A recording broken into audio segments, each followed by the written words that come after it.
Hello, and welcome to another Cloud Podcast, a podcast designed to bring you stories from the smartest minds in IT, operations, and business, and learn how they're using cloud technology to improve business and the customer experience. All right. Well, welcome to another Cloud Podcast. I have to say I'm excited about this episode because we have Ziv Peled. He is the Chief Customer Officer over at AppsFlyer. But more importantly, you are our first international guest, Ziv. So welcome to the podcast. Amazing. Thank you for having me. Absolutely. So for those that don't know, you're based out of Tel Aviv in Israel, correct? So quite a ways away from us over here in the US, where Artie's in California and I'm in Tennessee. But Artie, good to have you, buddy, as always. Yeah, nice to have you as well. Looking forward to this one. I love the global approach. And we did a pre-call, and Ziv and Alex and I talked a little bit about what they do, and I love the software as a service market. I really think that's a amazing customer service, customer experience type world. So Ziv, we'll start it off with that. So tell us a little bit about yourself and tell us a little bit about AppsFlyer. For sure. My father, when I was around 6, he tried to get me to love computers for the first time. Didn't work. 13 at 13, he tried again. It did work. And I pretty much work since I was 13, fixing computers, researching, doing different stuff. I think, I really took it up a notch around 17 when I started to do QA, and I started to understand like how a computer really works, software, Unix, Linux, etc. And then in Israel, you do mandatory military service. So after the military, I immediately joined the company. It was a very, very interesting startup, and I was doing many things there, but it's some nice. One of my roles was to work with customers, and I loved it since then. And until I got to get promoted in AppsFlyer around 8 years ago, to be a team leader, most of my career I worked with customers hands-on in telecommunication, and later on in the marketing, internet and marketing arena. I love it. I love understand what customers need. I love delivering it. I love seeing it work. I think that's really amazing. And then at AppsFlyer, I saw for the first time B2B SaaS. I saw for the first time inbound demand. I saw the ability to onboard and get the customer up and running and successful in 2 weeks. I saw customers getting up and running themselves. And then I think what really ticks for me in both customer success and B2B SaaS is that, when you have the right product with the right value, and it's also mission critical, and it's generic, I think that's where the magic happens. So anyone in any region, in any country, any marketeer, in any tier, as long as they invest some budgets in marketing for their apps and websites, they need us. And doesn't I said regions, doesn't matter the verticals. Same platform. Our platform works for travel as it works for gaming, as it works for e-commerce. So this is where my passion started in B2B SaaS 8 years ago.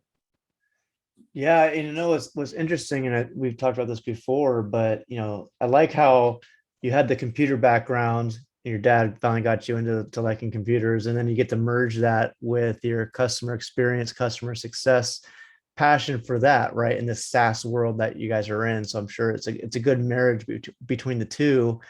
Tell us a little bit about, so you started with the company, I believe it was employee number 7, and now you're the Chief Customer Officer.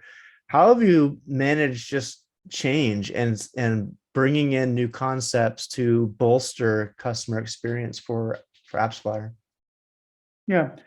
So there's of course, it's many things. So first of all, you need to try. Then you need to fail. I think when I look back and when I talk to startups or even medium companies now, then I can definitely say like this is something that I did. It was really on the point. You should do it again. Same as we did. And I can definitely say, oh, this was a mistake. Don't do it, or you should do it much earlier. So CS Ops is always a good example. We started CS Ops in 2016, and we started it really again in 2017. I would add the first analyst if I could do it again somewhere in the end of 2014. And then, in the end, when you are scaling, doesn't matter which stage, you look for pulleys. And then I think CS Ops is an amazing example for a pulley for client services. So they help us in customer success. They help us in support. It's really amazing. Today we're 15 people in the CS Ops supporting the 282 total client services. So that's a good example. But to add more points, I think that in every stage, I learned so much from reading, from my leader, my CEO, from other leaders, at some point from mentors. But in the end, I think that what really teaches you best is, I'll take 2 points here. One is really trying, really implementing things, building things, and failing or not. The second thing is of course hiring. When you hire the right people, you're getting much smarter people around you, and you're having a better chance every time you hire one more better person. You're getting a better chance at hitting the jackpot. And again, like B2B SaaS, it's a very long journey. So like the jackpot is in the future. Yeah, that's great. Yeah. Let me drill in a little bit into your global approach, because you are one of our first international people on the podcast. So a lot of the people listening may be in North America, and they may be thinking about going into the global market, maybe having customer service reps physically in, like, let's say Ireland or London or in Europe, for example. Talk to us a little bit about your global approach.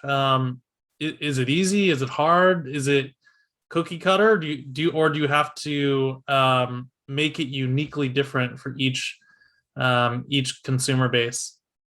Yeah. So that was definitely part of the great learnings and things that I would definitely do again.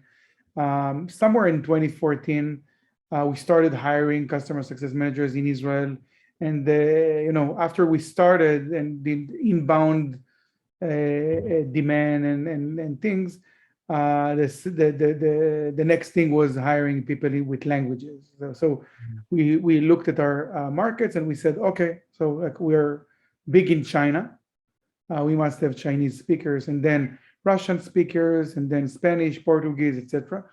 In the beginning, we really hired that in Israel, and we were very fortunate to find these kind of people in Israel, these kind of people with both marketing skills and language, and in the end, you also need passion to join a startup. It was a very small startup back then, and then we started to look at, like, of course, US and Bangkok were two must-have offices. So Bangkok as a APAC hub, and of course China. So and after that we continued. Now we have 20 offices, and we just over the years we just did it same way. Like, we looked at the market, we got to some number of ARR, and we opened an office, and then we had someone in Israel now being supporting that team in the local country, where we are now much closer to our customers. And I think that was amazing. Like, I remember a visit, a truly amazing visit. We did 27 meetings in 8 days in 6 cities in in China, all with customers and prospects. And the ability to be there very, very close to the customer, having customer success managers, country managers, meeting these customers every month, 3 months, etc. That was crucial for our growth. Yeah. And, one of the things that we always like to dive into, is just kind of the future state of customer success and where you see it evolving to. We have technology that's coming in that's continuing to grow at a rapid pace, but then also there's still that human experience. Where do you see, just the next evolution of customer success and what that might look like for organizations? Yeah, so first of all, another thing that I love about B2B SaaS is that iTouch will always exist. Like, I don't see iTouch goes away.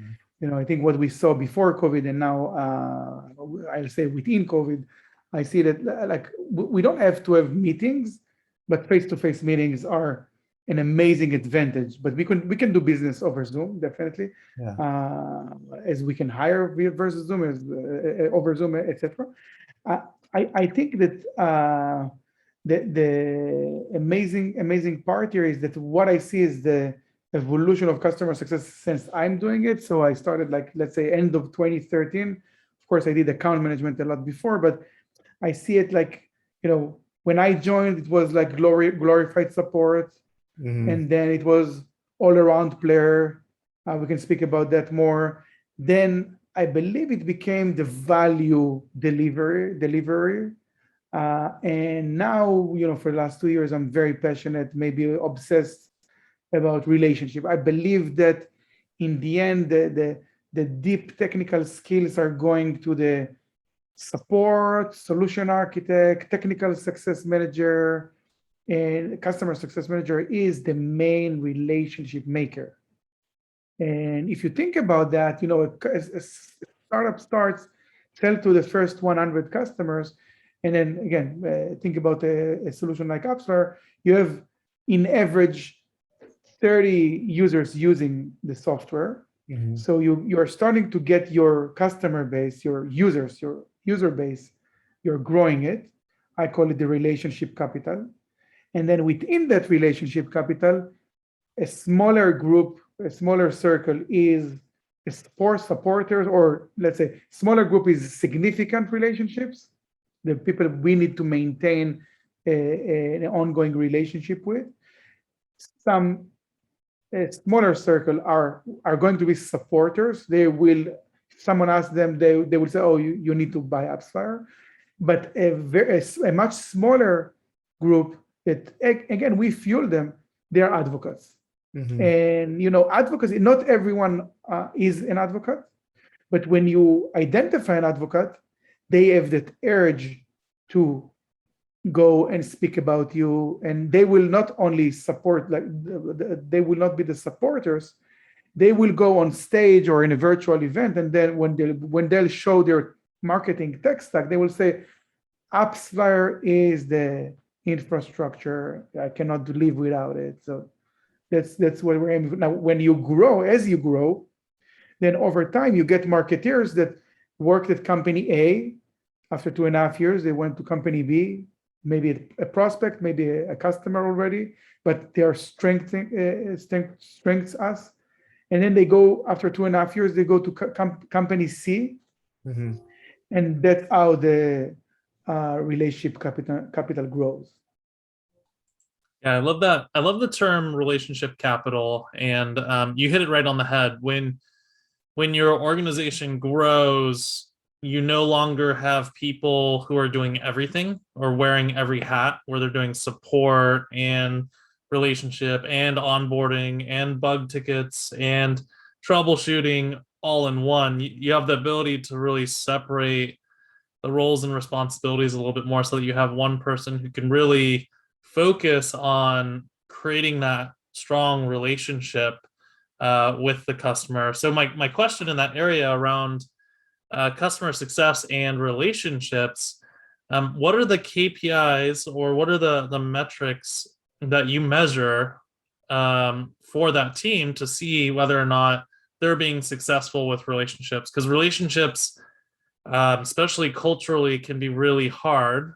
Some cultures, they may want someone available all the time and someone who's proactive, whereas maybe a different customer just wants a check-in every 3 months. So how do you measure the KPIs or the performance indicators for your team to make them successful?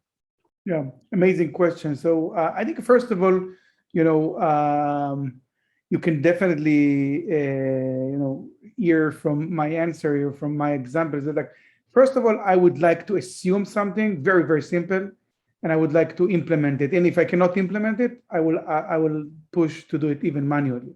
But when I start to obsess about relationships around 2.5 years ago, after reading some article, the first thing I want to know, and this, like, until I got there, this is a question that like echoes in my head, is like, how many relationships we have, and then I define it as significant relationships. So, if we work with a big company and we have 60, 80, maybe even hundreds of users using our software, and in the end, there's, I look at the category, either an executive, decision maker, champion, which is the most important one, and then also valuable user.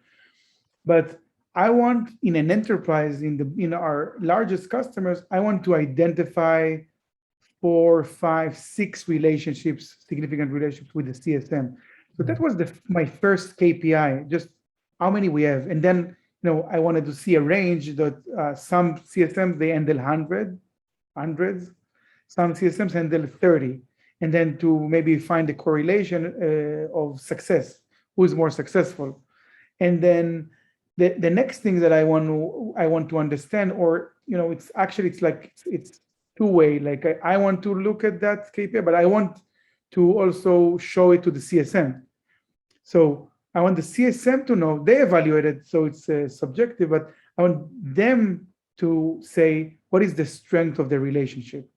And just to make sure that everyone understands, like, if you look at HubSpot or Salesforce, then there's no object like that. So what we had to build an object, because the contact object is just a contact under an account.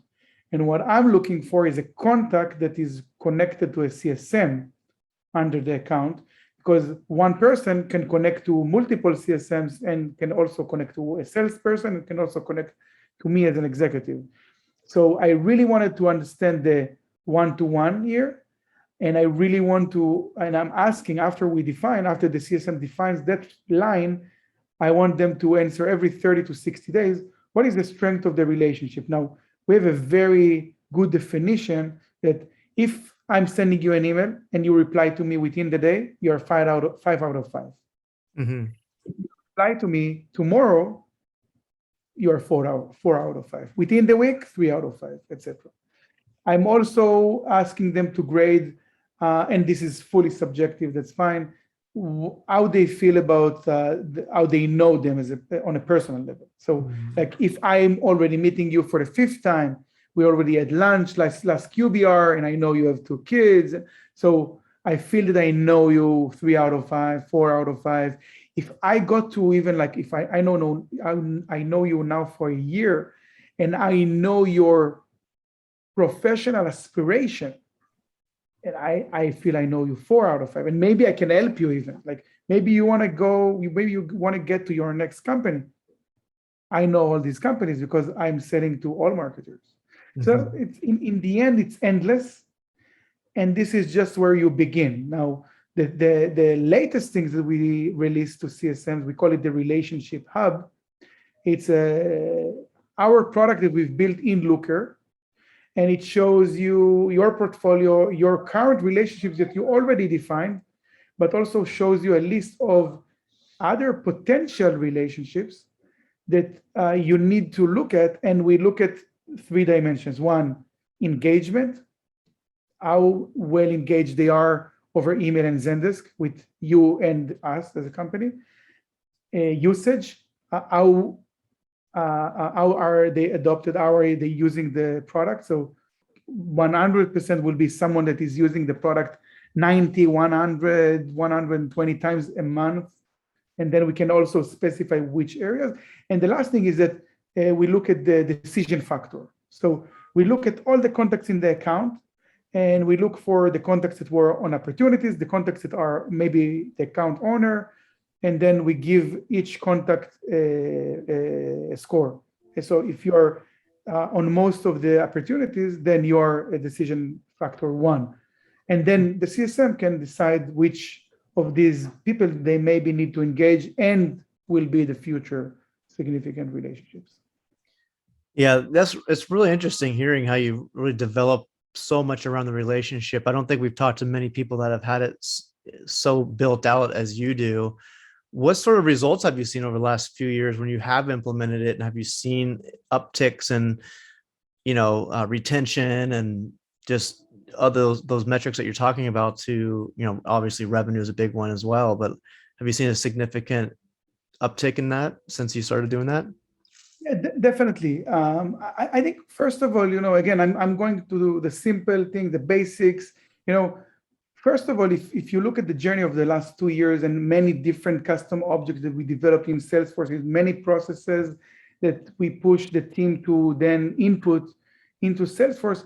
First of all, we have a lot more information recorded. So it's not in your head or in your notes or in your email or in Asana or Monday or whatever. It's in Salesforce. Mm-hmm. And we also, when we build a custom object, we build it, that object to be highly reportable. And then when it's highly reportable, then you can even join it. So the custom object I just explained to you of the relationship is very easily now joined with Gong calls over Looker. So I can now see all the Gong calls and to know on which call we had a significant relationship attending. Something that I cannot do in Gong and I cannot do in Salesforce, but now I can do it together in Looker because we designed the data to be very highly reportable. Mm-hmm. The second outcome of that is that, when we have an account moving from a CSM to another CSM, then there's not a lot of information to move. Everything is in Salesforce. So do we have risk in the account? It's in an object. What are the relationships that I need to build now? You have actually something to compare to. Mm-hmm. I have 6 relationships. You need now to build these 6 relationships. You want to know all the things, like all the important things that customer is trying to achieve. We have the desired outcomes. It's written.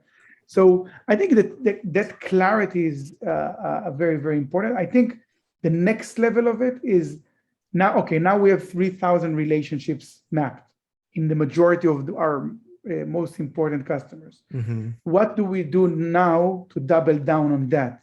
How do we build better skills for CSMs to excel at that? And then, what I think about the next tool, doesn't matter if it comes from a startup or I'll need to develop it internally. I want a tool that will help a CSM that in the past handled 40 customers with 80 relationships to handle double and double. But I want that tool to be able to tell me, we just had a product update around this product. These are your customers that are using that product. These are the customers that are most important, or you didn't contact them lately.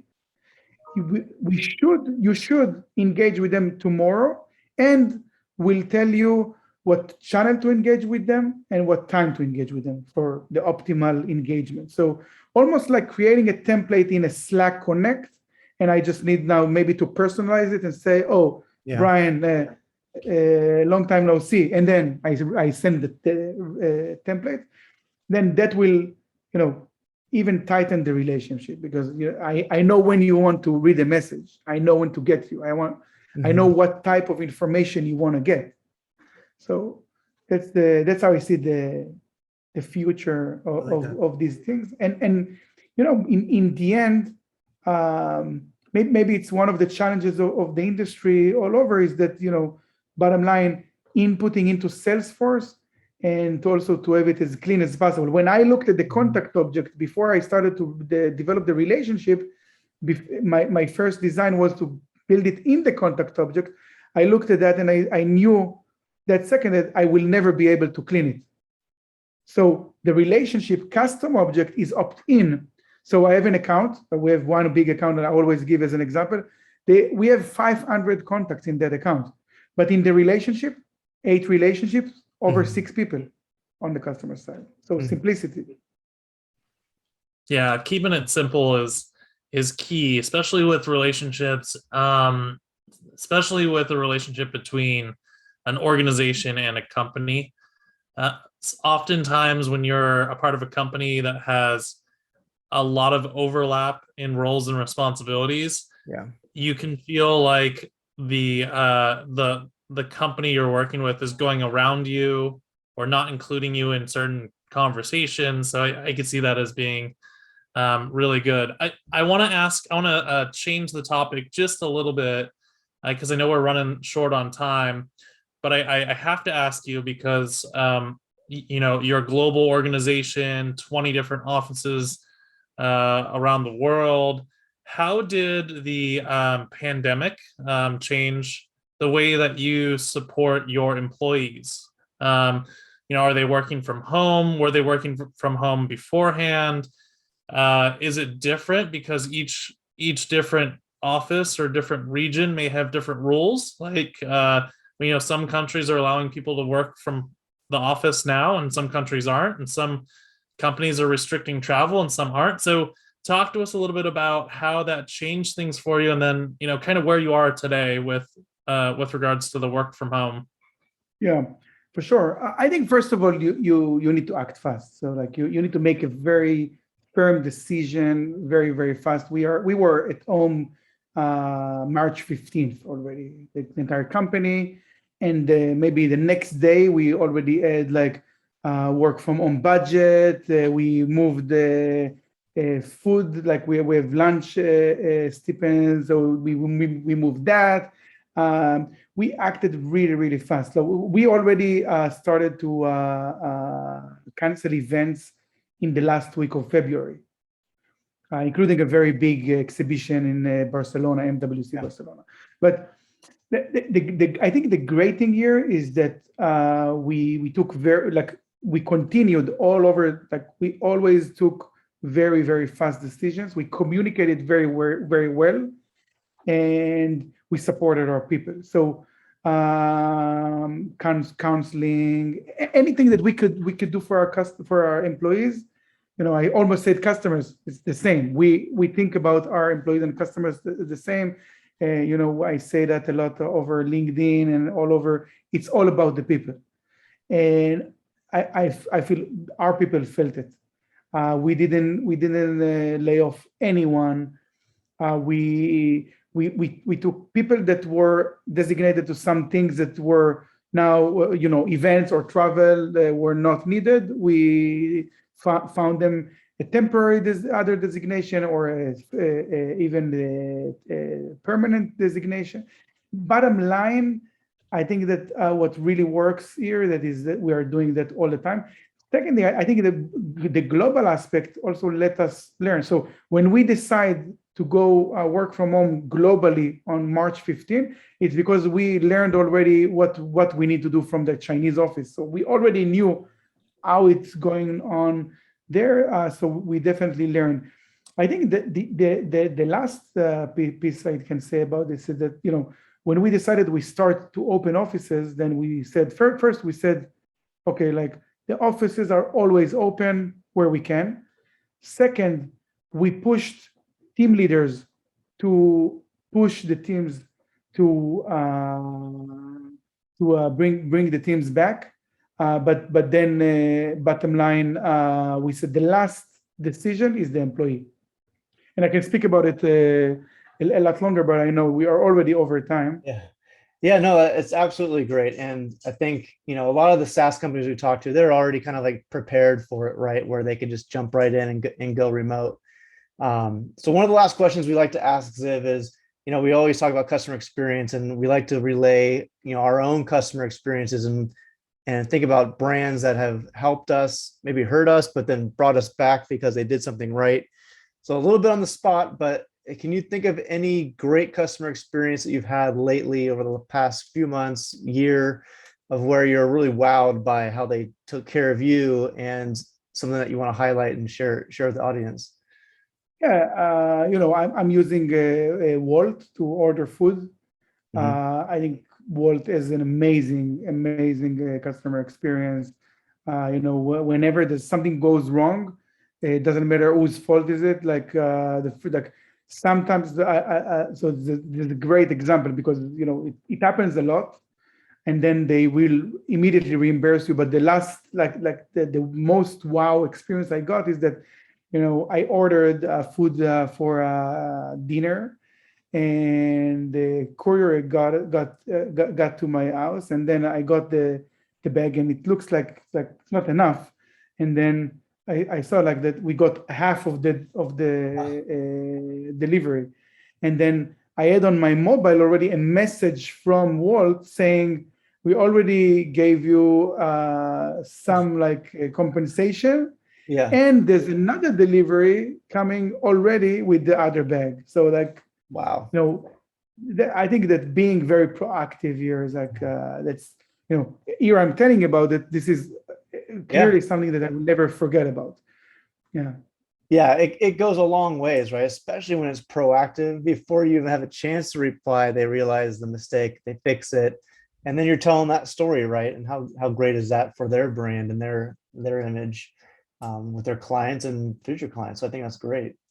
But Ziv, it's been an absolute pleasure having you on. I appreciate all the insights you have, and just what you guys are doing over at AppsFlyer is great. And I think just seeing the journey from where you started with the company, where it's at now, and just I do feel the human to human relationship. That's what more and more people are talking about. And it sounds like you're already ahead of the game compared to most people that we've spoken to. Thank you so much.